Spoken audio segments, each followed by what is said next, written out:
Dia ho hitantsika eo zany izay mety ho toy ny raharaha iny fa mbola i Marc Antoine sy Tsira Cotarson ihany no hitondrantsika indray ny vaovao mikasika ny lalàna mifehy ny serasera.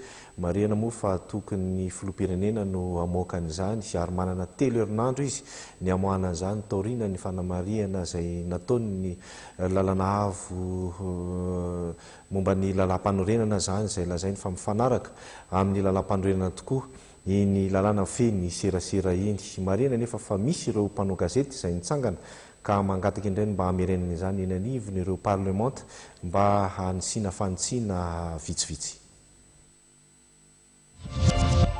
Mitsangana ny vondrona mpanao gazety izay tsy makasitraka ny fampiarana ny lalàna mifehy ny serasera.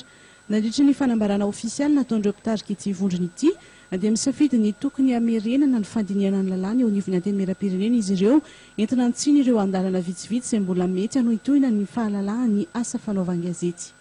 Ny fahadisom-panantenanay tao ariany fanapakevitra ny fitsarana avo momba ny lalàm-panorenana izay nilaza fa mifanaraka amin'ny lalàm-panorenana ny fehezan-dalàna mifehy ny serasera.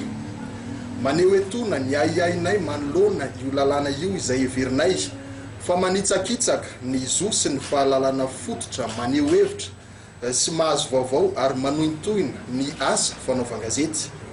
Maneho etona ihany koa ny alahelonay noho ny tsy fihainoana ny antso nataony ny ankilafikely maro mba hamerenana indray ny fifampiresahana handinihana iny lalàna iny. Anisan'ny nanao izany antso izany ohatra ny hetsika ao amin'ny fahalalahana maneho hevitra, ny vondron'ireo orinasa mpamoaka vaovao, ny fikambanana iraisam-pirenena miaro ny fahalalahany asa fanaovan-gazety, ny fiarahamonim-pirenena ary ny fianakaviam-be iraisam-pirenena. Ny filohan'ny repoblika dia nilaza tamin'ny 14 ny volana Jolay lasa teo fa azo atao ny mifampiresaka mba hamahana ny olana. Indrisy anefa fa toa tsy narahana asa izany fanambarana nataon'ny filohan'ny repoblika izany. Tsy misy fizarana kosa ny mpanao gazety hoy ireto mpitarika ireto. Tanjona iombonana ny hafahana mametraka ny fahalalahana hoy izy ireo ary ny handrasany rehetra anjara no zava-dehibe. Naramafy koa ireto mpanao gazety ireto fa tsy voana amin'ny fitakiana amin'ny fanajana ny lalàna sy ny fenitra demokratika izy ireo ao anatin'ity fitakiana.